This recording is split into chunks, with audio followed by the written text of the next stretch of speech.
Hello everyone, कैसे हो आप सभी। स्वागत है आप सभी का आपके अपने यूट्यूब चैनल MS इंग्लिश में। गाइस, आज हम डिस्कस करेंगे सीटेट SST का एक महत्वपूर्ण सेशन जो आप सभी के लिए सीटेट आने वाली दिसंबर परीक्षा के लिए बहुत ही इंपॉर्टेंट होने वाला है। दोस्तों, आज हम डिस्कस करेंगे SST के ऐसे प्रश्न जो हर बार सीटेट की परीक्षा में पूछे जाते हैं। तो दोस्तों, आइए वीडियो को शुरू करते हैं और समझते हैं। एक एक प्रश्न बहुत ही इंपॉर्टेंट है आप सभी के लिए। वीडियो को बिल्कुल भी स्किप नहीं करना है। वीडियो को अगर आप स्किप कर देंगे तो आप सभी के लिए सारे प्रश्न समझ नहीं आएंगे। तो दोस्तों, आइए वीडियो को शुरू करते हैं। देखिए, आज का हमारा पहला प्रश्न है कि भारत के निम्न में से किस राज्य में सुंदरवन पाए जाते हैं। दोस्तों, निम्न में से किस राज्य में सुंदरवन पाए जाते हैं? तो वो महाराष्ट्र में पाए जाते हैं, गुजरात में, उत्तर प्रदेश या फिर पश्चिम बंगाल। तो यहाँ पर राइट आंसर की बात करेंगे। देखिए, सुंदरवन की हो रही है तो सुंदरवन कहाँ पाए जाते हैं? पश्चिम बंगाल में पाए जाते हैं। ऑप्शन डी यहाँ पर बिल्कुल राइट आंसर हो जाएगा, पश्चिम बंगाल। नेक्स्ट बात करते हैं। अगला प्रश्न हमारा होगा, अगला हमारा प्रश्न है, निम्न में से किस नदी पर हीराकुंड बहुउद्देशीय परियोजना का निर्माण हुआ? तो देखिए, निम्न में से किसमें हुआ था? महानदी, चंबल, सतलज, यमुना। तो दोस्तों, यहाँ पर हीराकुंड बहुउद्देशीय परियोजना का निर्माण हुआ था महानदी पर। कहाँ पर हुआ था? महानदी पर हुआ था। तो यहाँ पर ए ऑप्शन बिल्कुल राइट आंसर हो जाएगा, महानदी। नेक्स्ट प्रश्न देखेंगे। अगला हमारा प्रश्न है, निम्न में से कौन सा विश्व का सबसे बड़ा उष्ण मरुस्थल है? तो देखिए, उष्ण मरुस्थल का मतलब होता है कि जहाँ पर कुछ भी पैदा नहीं होता। उष्ण में गर्म क्या होता है? उष्ण का मतलब होता है गर्म। क्या होता है? गर्म होता है। उष्ण का मतलब गर्म होता है। तो ऐसा कौन सा मरुस्थल विश्व का सबसे बड़ा? तो देखिए, कालाहारी मरुस्थल, अटाकामा मरुस्थल, सहारा मरुस्थल, थार मरुस्थल। तो देखिए, यहाँ पर राइट आंसर की बात करेंगे, राइट आंसर हो जाएगा सी ऑप्शन, सहारा मरुस्थल। देखिए, सहारा मरुस्थल में क्या है? सबसे ज़्यादा क्या है? रेगिस्तान है। क्या है? रेगिस्तान है। यहाँ पर रेत ही रेत है, इसलिए इसको गर्म स्थान कहते हैं, इसलिए उष्ण मरुस्थल कहा जाता है सहारा मरुस्थल की। ऑप्शन सी यहाँ पर बिल्कुल राइट आंसर हो जाएगा। नेक्स्ट अगला प्रश्न है, यहाँ पर देखिए, बहुत ही इंपॉर्टेंट प्रश्न है, वेरी इंपॉर्टेंट प्रश्न। यहाँ पर PYQ प्रश्न है, ये बार बार प्रतियोगी परीक्षा में पूछा जाने वाला प्रश्न है। सीटेट की पिछली जितनी परीक्षा हुई है, किसी न किसी प्रश्न में ये आ जाता है। देखिए, मधुबनी लोक कला शैली किस राज्य से संबंधित है? मधुबनी एक पेंटिंग होती है। क्या होती है? एक पेंटिंग होती है जो दीवारों पर की जाती है। किस पे की जाती है? दीवारों पर की जाती है, और वो मिट्टी की दीवारों पर की जाती है। किस पे की जाती है? मिट्टी की दीवारों पर की जाती है पेंटिंग। ये कहाँ पर है? किस राज्य में स्थित है? तो बिहार में है, उत्तराखंड, मध्य प्रदेश या फिर उत्तर प्रदेश। तो देखिए, ये जो पेंटिंग होती है वो कहाँ पर होती है? बिहार राज्य में होती है। कहाँ पर होती है? बिहार राज्य में होती है। ये मिट्टी की दीवारों पर बनाई जाती है कला, मिट्टी की दीवार पर, मिट्टी पर बनाई जाती है ये मधुबनी पेंटिंग। तो ऑप्शन ए यहाँ पर बिल्कुल राइट आंसर हो जाएगा। नेक्स्ट प्रश्न की बात करेंगे। अगला हमारा प्रश्न है, देखिए, धान का खैरा रोग किस तत्व की कमी से होता है? खैरा रोग किस तत्व की कमी से होता है? तो देखिए, यहाँ पर नाइट्रोजन की कमी से होता है, लोहा की कमी से होता है, जिंक की कमी से होता है या फिर पोटास की कमी से होता है। तो धान में जो खैरा रोग होता है वो होता है जिंक की कमी से। जिंक अगर हम डाल देंगे तो वो पूर्ति हो जाएगी और खैरा रोग खत्म हो जाएगा। तो ऑप्शन सी यहाँ पर बिल्कुल राइट आंसर हो जाएगा। अगला प्रश्न है, आलू है। आलू क्या है? देखिए, आलू क्या है? यहाँ पर है, आलू है, जड़ है, तना है, पुष्प है या फिर पत्ती है। तो देखिए, आलू हमारा क्या है? पुष्प है। क्या है? पुष्प है आलू। नेक्स्ट प्रश्न की बात करेंगे। अगला हमारा प्रश्न हो जाएगा, मक्का का स्थान है। मक्का का क्या स्थान है? तो देखिए, भारत है, चीन है, अमेरिका है, रूस है। तो देखिए, यहाँ पर स्थान की बात हुई कि मक्का का स्थान क्या है? तो स्थान का मतलब होता है ये कहाँ पर हो ज़्यादा होती है, कहाँ पर से यहाँ पर ये पैदा हुई थी। सबसे पहले कहाँ पर हुई थी? तो देखिए, वो हुई थी अमेरिका में। कहाँ पर हुई थी? अमेरिका में हुई थी, USA में हुई थी। मक्का का जन्म स्थान जो है वो अमेरिका है। सबसे पहले अमेरिका में आई, उसके बाद अन्य देशों में ये गई थी। तो ऑप्शन सी यहाँ पर बिल्कुल राइट आंसर हो जाएगा। दोस्तों, जो भी स्टूडेंट विद्यार्थी हमारे चैनल पर पहली बार आए हों तो वीडियो को लाइक कर दें, चैनल को सब्सक्राइब कर दें और सभी दोस्तों के लिए वीडियो को शेयर कर दें। दोस्तों, SST की प्लेलिस्ट भी हम बना रखे हैं। सीटेट परीक्षा को अच्छे से क्रैक करने के लिए SST की प्लेलिस्ट को जाकर जरूर देखें, वहाँ पर बहुत ही इंपॉर्टेंट वीडियोज़ हमने अपलोड कर दी हैं। दोस्तों, अगला हमारा प्रश्न है, प्रमाणित बीज के थैले पर लगे टैग का रंग होता है। देखिए, प्रमाणित बीज यानी जो बीज का थैला आता है उस पर जो टैग लगा होता है उसका रंग कैसा होता है? नीला होता है, सफ़ेद होता है, लाल होता है या फिर पीला होता है। देखिए, जो अच्छा ओरिजिनल बीज होगा, ओरिजिनल बीज की बात हो रही है यहाँ पर, ओरिजिनल जो बीज होगा उस पर जो टैग लगा होगा वो लगा होगा नीला। कैसा लगा होगा? नीला लगा होगा। ऑप्शन ए यहाँ पर बिल्कुल राइट आंसर हो जाएगा, नीला। नेक्स्ट प्रश्न की बात करेंगे। अगला हमारा प्रश्न है, ऑरिकल्चर। ऑरिकल्चर शब्द का संबंध है, ऑरिकल्चर शब्द का संबंध सब्जी विज्ञान से है, पुष्प विज्ञान से है, फसल विज्ञान से है या फिर फल विज्ञान से है। तो देखिए ऑलरिकल्चर की यहाँ पर बात हो रही है, तो ऑलरिकल्चर सब्जी विज्ञान से संबंधित है, यानी सब्जियों से संबंधित है।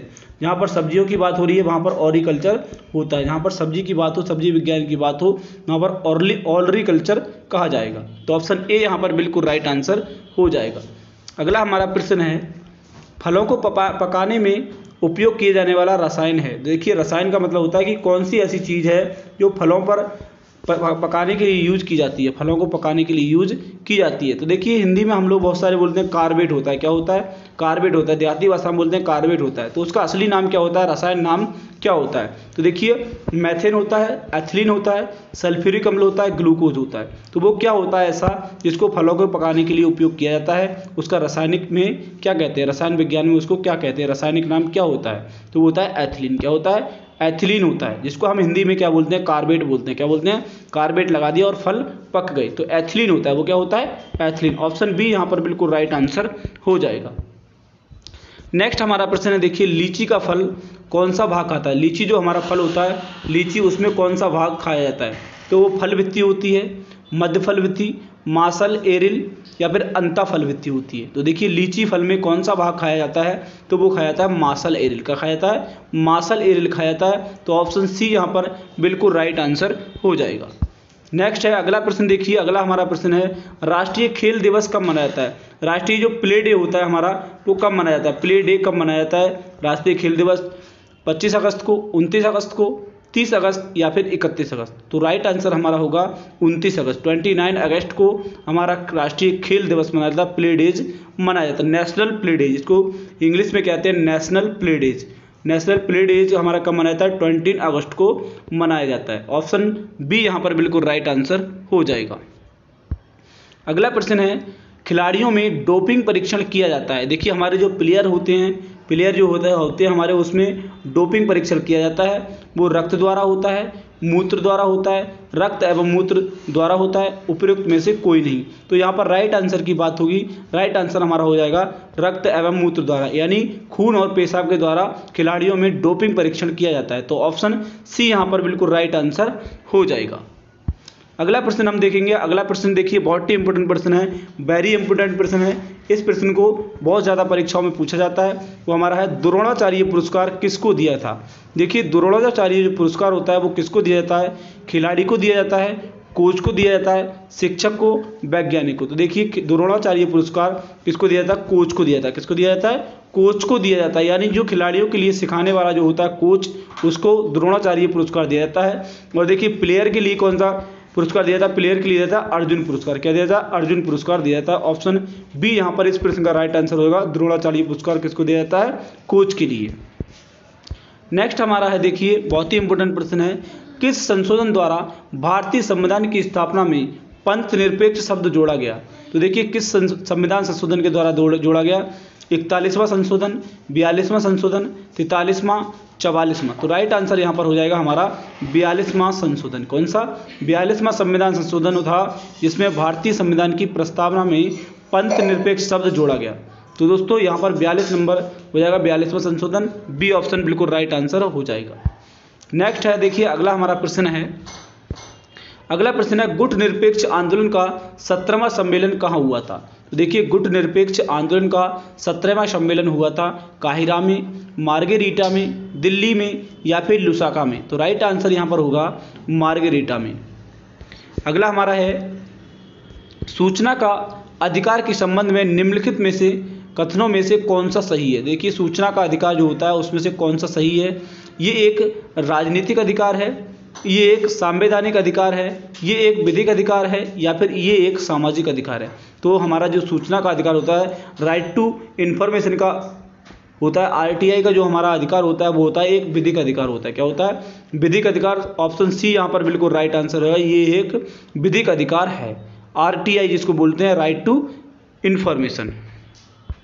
अगला प्रश्न हमारा है, निम्नांकित में से किस राज्य की व्यवस्थापिका में द्वितीय सदन नहीं है? तो देखिए किस राज्य की व्यवस्थापिका में द्वितीय सदन नहीं है? वो हमारा किस में नहीं है? तमिलनाडु में नहीं है। तमिलनाडु में द्वितीय सदन नहीं है। ऑप्शन ए यहाँ पर बिल्कुल राइट आंसर हो जाएगा। अगला हमारा प्रश्न है, देखिए संविधान के किस संशोधन के अंतर्गत 6 से 14 वर्ष के बच्चों की शिक्षा मौलिक अधिकार बन गई? तो देखिए संविधान के किस संशोधन के अंतर्गत 6 से 14 वर्ष के बच्चों की शिक्षा मौलिक अधिकार बन गई?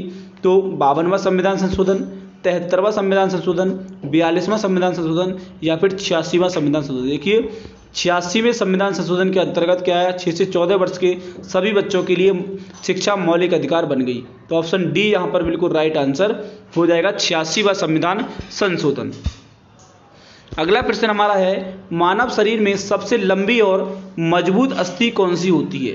तो देखिए ऊर्ध्वा अस्थि होती है, अंतर्जाग अस्थि होती है, बहिर्जाग अस्थि होती है, प्रगंडा अस्थि होती है। तो वो होती है हमारी ऊर्ध्वा अस्थि। क्या होती है? ऊर्ध्वा अस्थि होती है। मानव शरीर में सबसे लंबी और मजबूत अस्थि ऊर्ध्वा अस्थि होती है।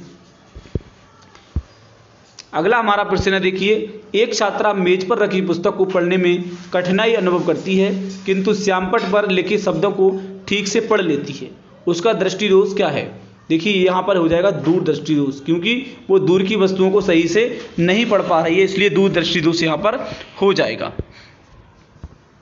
अगला हमारा प्रश्न है, देखिए बीसीजी का जो टीका होता है किस रोग से बचाव करता है? तो जो बीसीजी का टीका होता है वो किससे? तपेदिक से, मतलब तपेदिक या टीबी से बचाव करता है। ऑप्शन सी यहाँ पर बिल्कुल राइट आंसर हो जाएगा।